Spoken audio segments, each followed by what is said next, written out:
দিল্লির সুরপুট পড়া বাবুরা দিল্লিতে বসে রিমোট কন্ট্রোলে বাংলার মানুষের ভাগ্য নির্ধারণ করবে, তাদের কানের পর্দাগুলো ফাটিয়ে দিতে হবে। বলো জয় বাংলা, জয় বাংলা, জয় বাংলা। ভারতীয় জুমলা পার্টি, বাংলা জ্বালাও পার্টি, বাংলাকে ঘৃণা করে, বাঙালিকে ঘৃণা করে, বাংলা ভাষাকে ঘৃণা করে, বাংলা বললে বলে বাংলাদেশি ভাষা তবে মমতা বন্দ্যোপাধ্যায়। কিন্তু লড়াইটা বুঝে নিতে হবে, বিনা যুদ্ধে নাহি দিব সুচক্র মেদিনী। বাংলার মাটি, বাংলার জল, বাংলার বায়ু, বাংলার ফল বাইরে থেকে বহিরাগত বর্গীরা এসে বিষিয়ে দিতে পারবে না যতদিন মমতা বন্দ্যোপাধ্যায়ের দেহ প্রাণ আছে, আর যতদিন তার সৈনিকরা বেঁচে আছে। বাংলার মানুষের টাকা আটকে রেখেছে 2 লক্ষ কোটি টাকা, শুধু ইলেকশনের আগে এসে বড় বড় কথা আর গান। চিরদিনই তুমি যে আমার, যুগে যুগে আমি তোমারই। কে বলছে? বিজেপি বলছে মোদি ইলেকশনের আগে আর ইলেকশনের পরে। মা, যখন তোমার কোনো দরকার পড়ছে, কোনো প্রয়োজনীয়তা পড়ছে, যখন পাশে কাউকে দরকার হচ্ছে, তখন এই বিজেপিকে তুমি খুঁজে পাচ্ছ না, তখন তোমরা গাইছো কোথা কোথা খুঁজেছি তোমার, তুমি জানো। আর তখন পাশে কে থাকছে? পাশে থাকছে আমাদের দিদি, আমাদের মা মমতাময়ী। এবং সেই জন্য বাংলার মানুষ বলছে যে লাভ ছাড়া ক্ষতি নেই, দিদি ছাড়া গতি নেই। তাই বলি সব রকমের শক্তি প্রয়োগ করা হয়ে গেছে, সব রকমের বল প্রয়োগ করা হয়ে গেছে। আজকে অব্দি কলকাতায় আমাদের বিধায়কের বাড়িতে ইডি আর আইটি ছাপা মারছে, ভাবছে যেন তেন প্রকারের ভেদ সবকিছু নিয়ে মমতা ব্যানার্জিকে হারাতে হবে। এত কিসের সাহস? একটা 5 ফুট হাইটের মহিলা, 70 বছর বয়স, তার এত অহংকার, এত ক্ষমতা, এত গাজর যে সে বিজেপিকে 365 দিন 365 রকম ভাবে নাকে দড়ি দিয়ে ঘোরাচ্ছে।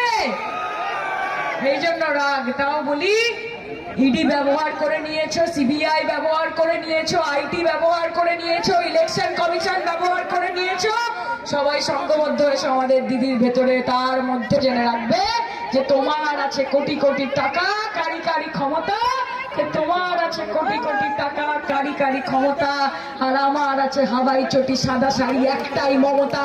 খেলা হবে, খেলা হবে, খেলা হবে। লড়েন তো, জিতবেন তো। মমতা বন্দ্যোপাধ্যায়, তৃণমূল কংগ্রেস এবং বাংলা বাঙালির অভিধানে তাদের ডিকশনারিতে হার বলে কোনো শব্দ নেই, শুধু জেতা বলে একটা শব্দ আছে।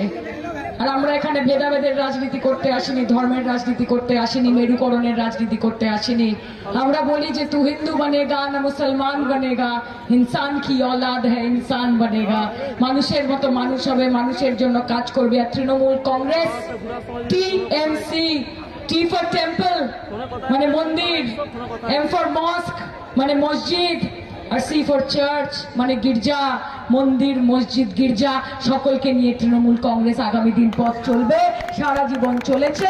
মেরুকরণের রাজনীতি করবে না, উন্নয়নের রাজনীতি করবে। আর এই উন্নয়ন সোনার বঙ্গাল বানানোর উন্নয়ন নয়, সোনার বঙ্গাল নয়, সোনার বাংলা, নব বাংলা, মমতাদের হাত ধরে বিশ্ব বাংলা তৈরি হবে। এই বাংলা, তার জন্য বাংলার মানুষের আশীর্বাদ যথেষ্ট।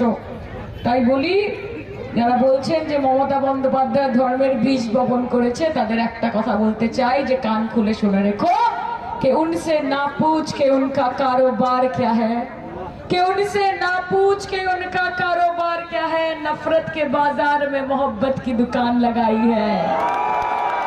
আর তার নাম আমাদের দিদি। কাজে দিদি থাকলে আমরা থাকবো, দিদি থাকলে বাংলা, বাঙালি, বাংলা ভাষার, বাংলার মাটির ঐতিহ্য বেঁচে থাকবে, মর্যাদা বেঁচে থাকবে। আজকে কেউ লড়াই করেনি আপনাদের জন্য মমতা বন্দ্যোপাধ্যায় ছাড়া। তাই আরেকবার নিজের ভোটের মাধ্যমে, প্রতিবাদীকে ভোট দিয়ে তার মাধ্যমে এটা প্রমাণ করুন যে আপনারাও বিশ্বাস করেন যে শীত, গ্রীষ্ম, বর্ষা তৃণমূল কংগ্রেস, মমতা ব্যানার্জি এই গোটা বাংলার আস্থা, এই গোটা বাংলার ভরসা। আমরা জেতা ছাড়া কোনো বিকল্প জানি না। এবার আপনাদের একটা কথা দিয়ে গেলাম বন্ধু, একটা কথা দিয়ে গেলাম, এইবার যদি বিজেপির জামানত বাজেয়াপ্ত করতে পারেন তো বছর এই ভারতীয় জনতা পার্টির ক্ষমতা হবে না বাংলার দিকে চোখ তুলে তাকানোর, ক্ষমতা হবে না।